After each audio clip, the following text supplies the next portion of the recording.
Hello, party people. Welcome back to my channel, and feel free to like, subscribe, and share anything that you want to do if you enjoy the video. So today we're going to be talking about a topic that's probably kind of controversial, but in reality, I think it just needs to be spoken on. And a lot of people are giving their opinions on it, and that's why Kamala Harris lost the election and Donald Trump won. So mostly I'm just going to go into the little deep dive into what Kamala Harris did wrong. In my personal opinion, and what I saw as someone who followed the election very closely for a number of months, even back to when Joe Biden was the original candidate for the Democratic Party. So the number one thing I think, fell against her is Joe Biden took a long time to drop out of the election race. She only had 3 months to campaign. So even if Donald Trump only had 3 months to campaign, as popular as he is, 3 months is not a sufficient amount of time to make a presidential run. Vivek Ramaswamy has been campaigning for a year, and Ron DeSantis for a year. You need more time than 3 months. 3 months is 90 days, and that's not going to cut it when it comes to such a big campaign that you got to be running. You got to get the votes of millions and millions of people, 365 million people. And you think you're going to convince them of who you are in 3 months? I don't think that's ever going to happen.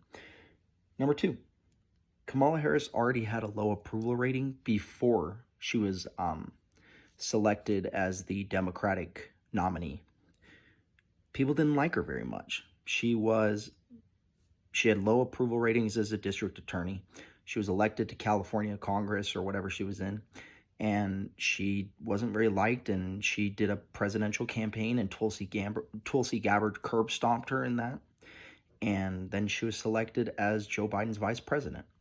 Why he picked her, we don't have to discuss DEI or any of that stuff, but she wasn't a very good vice president. She wasn't a very good border czar. She didn't really do anything that people found drastically transcendental as a politician. She kind of just got passed along from one job to the next. Next thing is dishonesty and unverifiable claims. Honesty is a very important thing. People can see through your crap a lot of the time, and even just if you lie about big things, that's a problem. But if you lie about little things, how can we trust anything you say? Nobody was able to verify whether or not she worked at McDonald's. I don't know why she would tell people she worked at McDonald's if she didn't. That's not really a big deal. What is a big deal is, why would we have a president who lies to us? Why do we want a president who goes out of their way to tell us mistruths or even fib a little bit about making French fries at McDonald's? If they're going to lie about the small things, just like in a relationship between me and my wife or anyone, if my friend lies to me about the little things, how can I trust the big things that they say? Which leads us to our next example is, people can't verify her race. Her racial identity is a big thing that she was running off of. Black woman. That was a big part of her campaign, which we'll get to in a minute. But ultimately, a lot of people think she's Indian and has no African-American descendants whatsoever. Candace Owens did a deep dive into her genealogy, and they couldn't find anything that really indicated that she was African-American of any kind. Jamaica doesn't mean African-American. Jamaica doesn't mean anything. Jamaica has people like Bob Marley, and it's got people like me. Jamaica doesn't mean anything. And it's a country. It's not an ethnicity or a race. And it doesn't make you black because you're from Jamaica or because your dad's from Jamaica. The dad didn't have African-American ancestry, from what I understand. Scripted, repetitive, and her interviews were all really strange, They all said the same things. They all had the same vibe. It's like if I recorded the same video and posted it 80 times. That's pretty much what she did in her campaign. She said she wanted to create an opportunity economy. I watched almost all of her interviews. I watched CNN interviews. I watched the Fox interview. I watched every interview I could get my hands on just to see what we were going to be facing if she was in office. And she never said anything. She never answered any questions that I could feel comfort in knowing. She would say, we're going to have an opportunity economy. And I grew up in a middle-class family. And my mother bought a house and saved for a house. And when I was a teenager, she bought our first home. Which, by the way, claims are not really verifiable, a lot of them. Like, her home, she came from potentially wealthy family.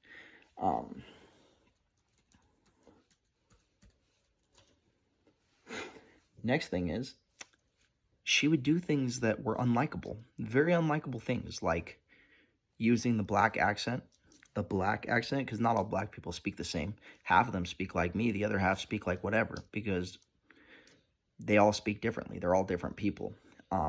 We got to stop lumping 13% of 365 million people pretending they're all the same. They're not. And she tried to relate to them in a very cringy and awkward way by going like, "This is me and my soror." I'm like, what? Like talking about sororities and stuff like that. And she always had these accents. She had these really cringy accents. She'd be like, "What's up, y'all? What's up, Atlanta?" I'm like, you're embarrassing me. And I'm not even a part of any of these communities, but I'm getting secondhand embarrassment watching her. She wasn't very likable, I'm not going to lie. Identity politics. Identity politics, unfortunately, has had a long stay in American politics over the last, as long as I can remember. I'm 23, but I remember growing up, identity politics have kind of hit the mainstream. And so you're always hearing about black this, gay that. It's just, why do we care about everyone's identity as their only trait? There's more to people than just the race that they are or their sexuality. There's a lot more to people.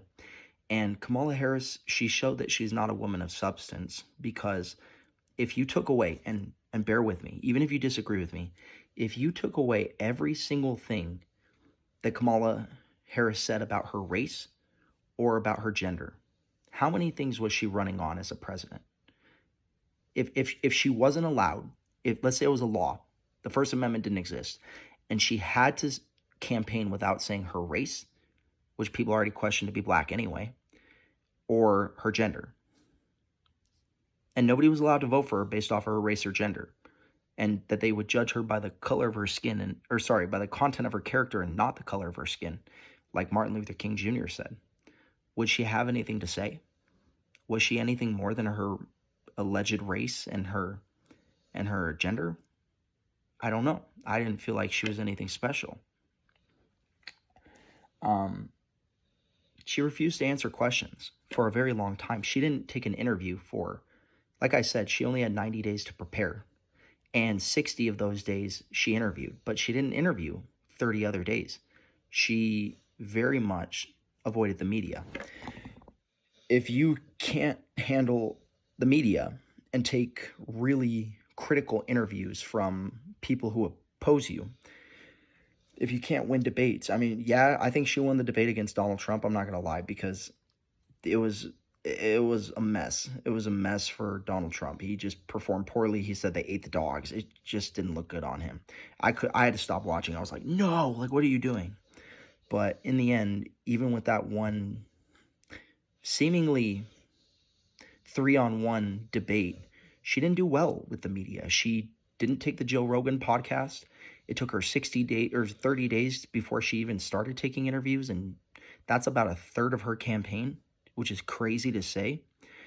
But if she didn't take the Joe Rogan podcast because she wanted him to come to her, and she didn't want to go to Austin, Texas and sit in an interview where it was going to be a 3-hour unscripted interview where he would basically just have a conversation with her, he didn't get the opportunity to do that because she was embarrassed to even go on there. She would have gotten shredded. And Joe Rogan's liberal-ish. He's liberal-ish. He's obviously leaning more conservative right now, much like RFK and all of these liberal politicians that are finally going like, I got to go that way. Like Ronald Reagan said, I didn't leave the left left me, or something like that.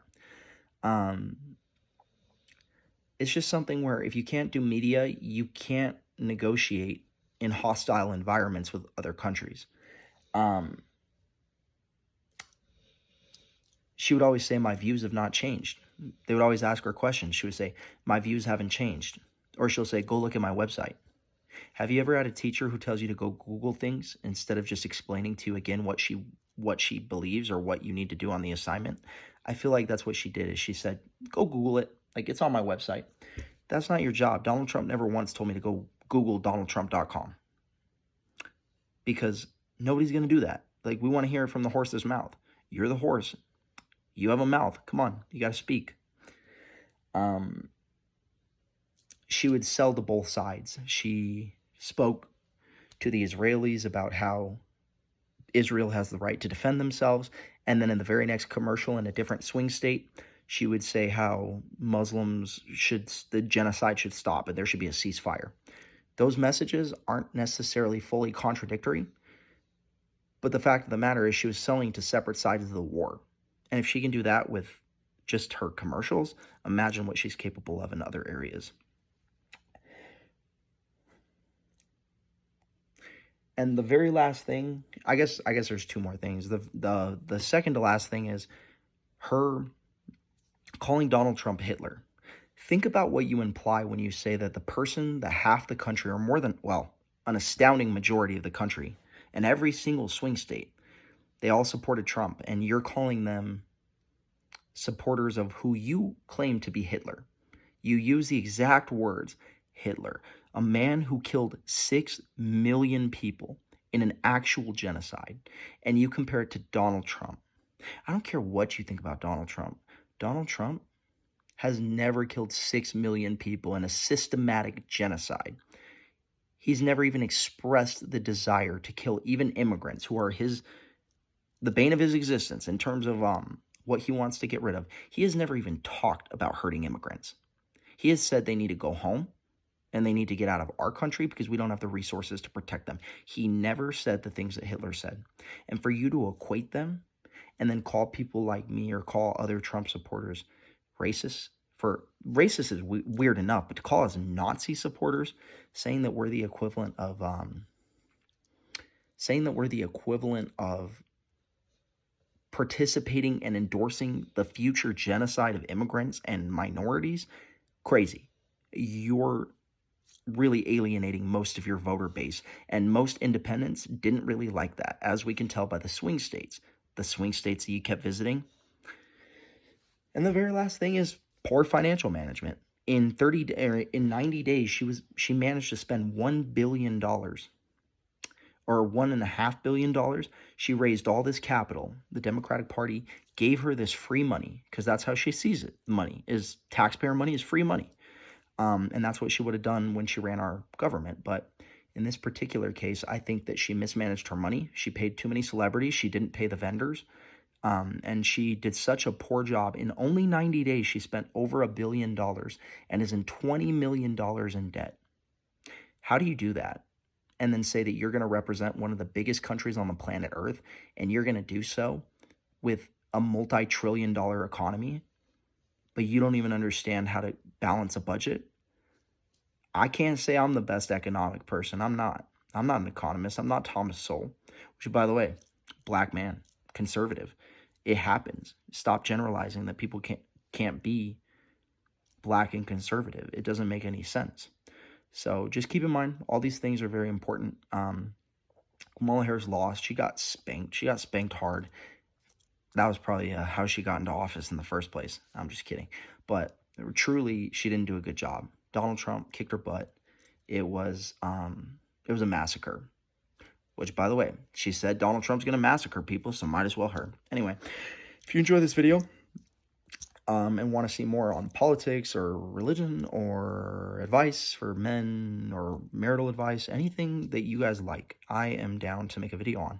So feel free to like, comment, subscribe, share, do whatever you got to do, because I look forward to seeing you in the next video. Have a wonderful day. Bye.